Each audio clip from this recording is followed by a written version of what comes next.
We are the pair number 2, and we are going to discuss the Sustainable Development Goal number 2, which is zero hunger. I am Pauline Linsangan, and I am Bautista. And before we start, here are the conference rules. First, we have show up on time and come prepared. So while we are having these conference rules, we are going to wait for others to come and see if they will attend our conference. Next, stay mentally and physically present. As we discussed this goal number 2, I want you all to stay mentally and physically present so we can gather as much information as possible. And lastly, please listen with an open mind since we are going to discuss a very crucial topic for today's conference. And what are we going to learn today? Here are the topics that we are covering this afternoon. What are the goals? So we are going to discuss the zero hunger. We are going to discuss what is it all about and how many people go hungry. Why are there so many people go hungry and why should we care? And especially how can we achieve the goal number 2, which is the zero hunger, and lastly, what we can do to help. And again, I am Pauline Linsangan. I am Bautista. And now, let us talk about zero hunger and why it matters. To end hunger, achieve food security and improve nutrition, and to promote sustainable agriculture. So that is the word or the main quotation about the zero hunger or the sustainable goal number 2 is to end hunger. So basically, the main problem here is already in the title, which is hunger. We are going to talk about hunger and how can we help as a citizen help to end hunger. Now, extreme hunger and malnutrition remains a barrier to sustainable development and create a trap from which people cannot easily stunted, and 47 million were affected by obesity. So technically, we are talking about the lives of 47 million and more when it comes to hunger. Zero hunger. About 2 billion people did not have regular access to safe, nutritious, and sufficient food in 2019. So that was pre-pandemic. Pre-pandemic, we already have about 2 billion people who are experiencing hunger. How about during the pandemic? And now that we are slowly coping up from pandemic, what is the current situation that we are facing when it comes to hunger? The number of people going hungry and suffering from food insecurity had been gradually rising between 2014 and onset of the COVID-19 pandemic. So the Sustainable Development Goals were founded in 2015, and we already saw that the hunger has been the main problem of the world, not just only by our country, but also the world since 2014. So here are the facts and figures when it comes to hunger. So in 2020, between 720 million and 811 million persons worldwide were suffering from hunger, roughly 161 million more than 2019. So basically, because of pandemic, the numbers of people experiencing the poverty that causes hunger rises for about 180 million. And also in 2020, staggering 2.4 billion people, or about 30% of the world's population, were moderately or severely food insecure, lacking regular access to adequate food. And to achieve the target of 5% reduction in the number of stunted children by 2025, the current rate year declined to 2.1% and must be doubled to 3.9%. So now, let us talk about how many people go hungry. More than 690 million people were undernourished in 2019, mainly in Asia and Africa. People experiencing moderate food insecurity are typically unable to eat a healthy, balanced diet on a regular basis because of income or other resource constraints. If these trends continue, an estimated 840 million people will go hungry by 2030. The situation is likely to deteriorate even further owing to COVID-19. Ma'am Pauline, yung kung gaano kadami yung tao na nakaka-experience or nakakaranas ng parang taggutom. Lalo na nung dumating pa yung COVID-19. So imagine the fact na napakaraming nawala ng trabaho. Tapos, dahil sa kawalan ng trabaho, nawalan na rin sila ng income para tustusan yung kanilang needs. Especially yung shelter, food, at marami pang iba. So imagine the fact na sa buong mundo, napakaraming naka-experience or nakaranas ng COVID-19. So, dahil nga sa kawalan ng trabaho, marami nang naging palaboy-laboy sa kalye at marami na rin naka-experience ng kagutuman na nagiging cause na ng kanilang pagkamatay. Siguro para sa akin, hindi lang yung mismong COVID yung naka-affect sa pagkamatay ng tao dahil na nga rin siguro sa kakulangan nila sa pagkain. Tapos sinabi pa dito na parang pinaka-center ng tao na nakaka-experience ng gutom is yung Asia and Africa. Aware naman siguro tayo sa mga lugar na, for example, yung sa sobrang wala na silang makain, even yung lupa, yung nilalagyan na lang nila ng ingredients para patutuyuin nila, tapos kakainin nila. Yun yung tinatawag na mud cookies, kung nabalitaan nyo or napanood nyo. So, yun yung dami ng tao na nakaka-experience ng taggutom, yung gano'n. Ito, nakikita natin dito sa graph na to, yung noong 2005, medyo hindi pa siya masyadong laganap. Tapos, parang unti-unting bumaba yung percentage niya. Lalo naman nung nagkaroon ng COVID noong 2019. Makikita natin dito yung number of undernourished people at saka yung proportion of undernourished people. So, yun lang yun. Na-mention naman na din kanina ni Ma'am Pao kung gaano karami yung nakaka-experience dito. Ayan. So, now that we learned how many people are experiencing hunger, so let us now talk about the reason why we are experiencing hunger. So, we basically know that Philippines is also part of the numbers of countries that experiencing hunger. So, what the top reason why we are experiencing hunger? First, we have the poverty. Nowadays, poverty is being experienced by everyone. There are times that people cannot access to food because they don't have the money to buy food. Next is the climate change. So for climate change, in order for us to produce enough food supply, we have to do the agriculture. And because of the climate change, agriculture is also being it is also being one of the reason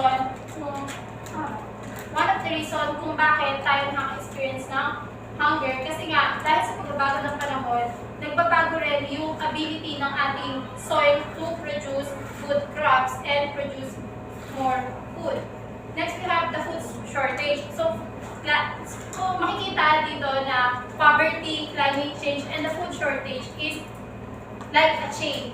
They are interconnected to one another because of climate change, nagiging mahirap yung pag-produce ng food. And because of that, nagkakaroon tayo ng food shortage. And also is the economy. Since bumabagsak yung economy ng Pilipinas, nagkakaroon ng inflation and deflation, nagiging reason din ito kung bakit nakakaranas yung maraming tao ng gutom. And then the next one is the war and conflict. So because we are experiencing war, or not particularly the Philippines, but other countries are experiencing war like the Ukraine, and so may tendency na sila yung mas nakakaramdam ng hunger kasi because of the war, because there is no peace in their area, nagiging mahirap yung access ng food at nagiging mahirap din yung pag-transport ng food from other country to their country dahil nga doon sa war na na-experience. And next is the poor nutrition. So, basically, this is all related to one another from the food shortage dahil sa kakulangan ng magandang klase ng pagkain or ng healthy produce, nagkakaroon ng poor nutrition kasi syempre, there are people na aasa na lang sa instant. So, maybe that's the reason why we are having poor nutrition.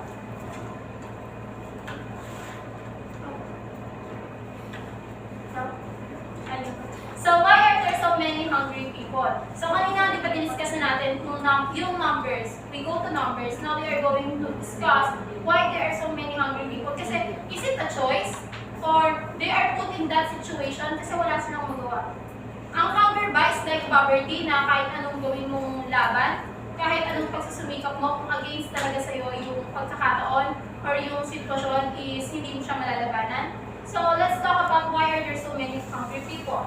The global go along with conflict, what you eat, pandemic and the locust crisis, the pandemic poses the additional threat to food system. Civil insecurity and declining food production have all contributed to food scarcity and high food prices.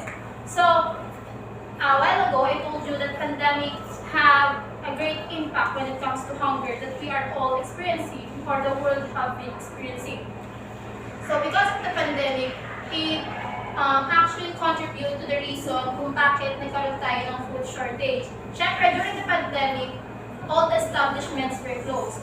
Nagsarado yung mga bilihan, pati yung mga production factory, and even yung mga farmers, nahirapan sila sa paglabas ng bahay because nga, mahigpit yung mga rules during that time. That's why nagkaroon tayo ng threat pagdating sa food. Especially yung mga imports natin, imports na bigas, imports ng mga asukal, and yung mga sibuyas, gano'n. Nagkaroon tayo ng problema when it comes to that. Investment in the agriculture sector is critical for reducing hunger and poverty, improving food and security, creating employment, and building resilience to disasters and shocks. So, one of the main reasons din kung bakit maraming tao ang nakaka-experience ng hunger is because the government, they focus on things that can be seen through the eyes. Yung alam mo yung makikita ng mga tao o ng kanilang pinapamuluhan na may nagawa si President ganito, ganyan. Like for example, yung mga infrastructure, yung pagpapagawa ng mga tulay. Instead na mag-focus tayo sa agriculture, which has a great impact sa araw-araw na pamumuhay ng tao, we focus on things na nakikita ng marami.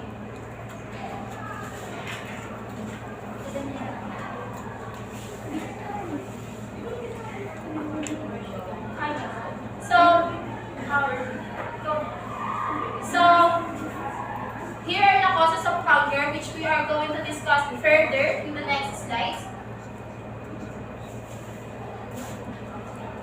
So now, let us talk about why should I care? Bakit nga ba kailangan natin maging concerned dito sa usapin na to? We all want our families to have enough food to eat what is safe and nutritious. The World Zero Hunger can positively impact our economies, health, education, quality, and social development. So, diba, ang tanong dito, why should I care? So, napaka-simple question yan. Siyempre, kailangan natin talakayan o pag-usapan yung usapin na to dahil hahayaan ba natin na one of our family members will suffer because of hunger? Diba? Hindi. Darating yung araw, magkakaroon tayo ng pamilya, magkakaroon tayo ng anak, magkakaroon tayo ng apo. What about the other generations that napaparating pa? So, hindi natin masasabay na kung di ba yung goal nito is to end hunger in 2030. Parang napaka-impossible naman siguro na ma-end yung hunger sa taong 2030 kasi di ba ba, dahil sa yung government natin, hindi nila masyadong natututukan kung ano ba yung dapat nilang pagtuunan ng pansin. Tapos, napakarami pa rin mga homeless people na nagkalat sa Pilipinas. Tapos, yun nga, makikita mo, may mga matatanda samantala lang na namamatay doon sa bangketa, kung saan lugar. Tapos parang araw-araw ba dapat nakikita natin na may mga tao na nagmamakaawa na manghingi ng limos para lang may makain. So as a student, meron tayong magagawa. We can make a change. For example, nagpunta tayo sa isang restaurant na eat all you can. Diba? So, kung kukuha ka ba ng pagkain, nakukunin mo ba yung sobra-sobra, hindi mo naman mauubos? Meron siguro sa inyo ilan na nakakita sa social media, especially sa Facebook, na meron doon isang group of people na pumunta sa isang eat all you can, tapos napakaraming nasayang na pagkain. So, imagine the fact na sa simpleng ano lang natin sa sarili natin na pwede naman na yung sakto lang kainin natin. Bakit kailangan natin mag-aksaya ng pagkain kung mayroon pang ibang tao na mas nangangailangan sa atin? Sasabihin ng iba, pag ba kinain ko yan, mabubusog sila. Diba hindi naman? Napaka-toxic ng mindset na yon. So alisin natin yon. Oo, sabihin na natin na pag kinain natin yun, mabubusog sila. Hindi, ang sasagot natin, alisin na natin yon. Instead, gawin na lang natin yung tulong para hindi ma-waste o hindi dumami yung wastage ng pagkain. Or kaya naman is, di ba ngayon para tumataas na yung price ng bigas. So kailangan yung tansyahin na lang din natin siguro yung sarili natin kung gaano lang ba dapat talaga yung kainin natin. Kasi napakarami. Yung mga magsasaka, sila yung naghihirap para makapag-produce ng rice, pero bakit sila pa rin yung patuloy na naghihirap? Diba parang may kasalanan din tayo doon dahil as a student, kailangan natin mag-contribute sa ikaayos ng lugar at ng bansa natin. It's a key piece of building a better future for everyone. Additionally, with hunger limiting human development, we will not be able to achieve the other sustainable development goals such as education, health, and gender equality. So siguro nga nakaka-apekto din yung gutom sa atin bilang student. Di ba na-experience natin, isang araw nga lang na hindi tayo straight kumain parang hilong-hilo na tayo, parang babagsak na yung katawan natin. Imagine the fact na yung na-experience ng ibang tao na hindi lang isang beses hindi kumakain, pwedeng 2, 3, or 1 linggo. So, as a student or as a human being na lang, we can make a difference. Kahit sa simple act of kindness ay makapag-contribute tayo para ma-less yung percentage ng mga taong nagugutom dito sa ating bansa. Ayun nga, hunger is the leading cause of death in the world. Aware naman tayong lahat yan at napakarami naman din natin napapanood sa social media or nababalitaan sa mga radyo about sa mga taong namamatay na lang din dahil sa gutom. Yung mga bata na kapapanganak pa lang, malnourished na kasi nasa tiyan pa lang sila ng mga magulang nila. Hindi na sapat yung nutrients na nakukuha nila. Hindi rin nakakakain ng mga healthy foods yung mga parents nila. Kaya nagkakaroon nga ng malnourished na mga bata. Yung ang liit-liit ng ulo, ang laki-laki ng tiyan, yung mga parang butete na gano'n na makikita natin. So, siguro, yun mga lang din, kailangan na lang natin na gumawa ng difference at alisin na natin yung mga toxic Filipino mindset natin about dun sa mga pag-waste ng mga pagkain.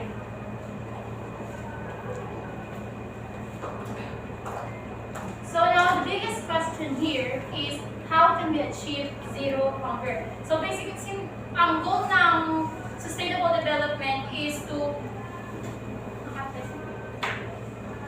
ang goal ng sustainable development is to end hunger by the year 2030. So how can we achieve zero hunger? How can we contribute to achieve zero hunger? So sabi dito, if you give a hungry man fish, you feed him for a day. But if you teach him how to fish, you feed him for the lifetime. So naririnig na natin dati yung saying na to. I don't remember who's the person na nagsabi nito, pero totoo naman. Pag nga naman binigyan mo yung tao ng isda, makakain niya yun ng isang araw. Maisasad ba niya yung araw na yun na hindi siya nagugutom. Pero kung tuturuan mo siya ng mga isda, he can use that skill para i-feed yung sarili niya for a lifetime. So here are the things that we can do to help the goal of sustainable development na tapusin yung hunger by the age 2030. So the first one is grow your own food. Cities and municipal councils can encourage backyard and community vegetable gardens. Alternatively, if there is not enough produce, charities and government agencies can support diets with fruit stocks. So, sabi dito, grow your own food. Sa ibang bansa, meron sila yung, ang bakod nila is pananim na gulay, prutas, tapos yung mga beggars, yung mga passerby, pwede nilang pumitas doon para yun yung kakainin nila. May isang community, hindi ko lang ma-recall kung anong bansa yun. Yun yung kanilang ginagawa. And here in the Philippines, I also believe that pinapractice din natin siya sa ating mga bakuran. Yung nagtatanim tayo ng mga gulay. Tapos kapag nanghuli yung mga kapitbahay natin, pinapamigay ng nanay at tatay natin. Next one is support the charity. Countless charities and food banks are gathering resources to feed the poor. Hence, genuine organizations need support and donation to continue their work. So, we can support the charities. Yung mga halimbawa, kasi hindi ko lang alam if meron dito, meron sa Pilipinas, yung mga halimbawa, yung kagaya ng sa GMA, di ba nangangalap sila ng mga canned goods, yung mga delata na pwede nilang ipamigay pag may dumating na kalamidad. So, as a citizen, as a person, kung meron naman tayong kakayahan na magbigay sa iba, why not, di ba? If, lalo na kung ikaw yung someone na meron ka naman, and sobra-sobra yung meron ka, why not share it to others? Next is be mindful of waste. Not throwing food out to help those in need, as excess food can be sent to food banks and be sold discounted price. So, dito guys, pumapasok yung sinabi ni Ma'am Hana na we can help by not wasting our food. Let's get, especially if we are eating outside at restaurant, dapat kunin lang natin kung ano yung kaya natin consume. Hindi yung kunin natin kasi mukhang masarap, tapos at the end of the day, hindi natin siya kakainin, nasasayang lang. And at the same time, merong mga organization and charities na kung saan halimbawa yung Jollibee or yung mga fast food, meron silang stock na mag-expired na kasi hindi na nila pwedeng ilabas sa market. Tapos, kinukuha sila ng parang organization, then susort sila by date kung kailan ba mag-expired yung pagkain na to. And then, yung pinakamaaga yung expiration, parang yun yung i-disseminate nila sa mga tao na nakakaranas ng hunger o yung mga taong walang-wala talaga sa buhay. So, we can do that as well. Pero, these things can be done by the organizations. Kung halimbawa may mga kainan dyan, yung mga may fast food, gano'n. So, halimbawa meron kang karinderya. Tapos, sa gabi, di ba maghapon mo ititinda yun? Sa gabi, may matitira pa rin ng mga niluto mo. E de, pwede mo naman siyang, kesa itapon mo, i-stock mo sa ref, tapos masisira lang din naman. Why not give it to others? Para at least, in your simple way, you can help and contribute para ma-lessen yung number ng mga tao na nakakaranas ng ito. So, the United Nations, naglunsad sila ng challenge. It is called Zero Hunger Challenge, wherein they aim to transform the food system to transform our world. So, basically, dito parang challenge lang siya na kung kaya mo ba na i-apply siya sa buhay mo. So, the challenge involves all food systems are sustainable from production to consumption, and the rural poverty, double small-scale producers, and incomes productivity, adapt all food systems to eliminate loss of food waste, access adequate food and healthy diets for all people all year round, and an end to malnutrition for all in its form.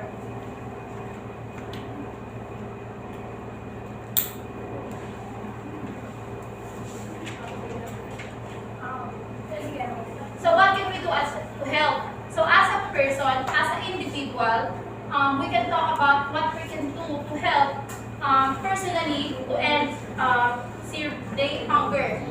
We can make a change in our own life, at home, at work, and in the community by supporting local farmers or markets and making sustainable food choices, supporting good nutrition, for all and fight food waste. So basically, sinasabi dito, kagaya ng sinabi ni Ma'am Hana kanina, na kaya natin gumawa in our own simplest way ng paraan kung paano na tayo makakatulong para malabanan yung hunger. Sa mga bahay natin, sa school, makakatulong at makakatulong tayo. So here are some of the ways to achieve zero hunger that we can do on our own, in our home, at sa mga lugar na napupuntahan natin. First, we have shop local and in season. So, shop local and in season, let's support our own. And next is reduce food waste. Let us not consume too much food na napupunta lang naman sa waste kasi hindi na naman natin uubos. Next, reduce meat consumption, and then support organization focusing on SDG 2, and then stay informed and spread the word. Minimizing hunger is an important step in the sustainable development of low and middle income countries. By taking action to supporting sustainable development goal 2, each person can help improve food security and small-scale agriculture worldwide. So, the problem when it comes to hunger, related siya sa lahat ng sustainable development goals na gustong ma-achieve ng United Nations. So, parang like poverty, hunger is also root para sa kade-develop ng ating mundo. So, that would be all our lesson for you today about the sustainable development. I hope that you learned a lot, and that would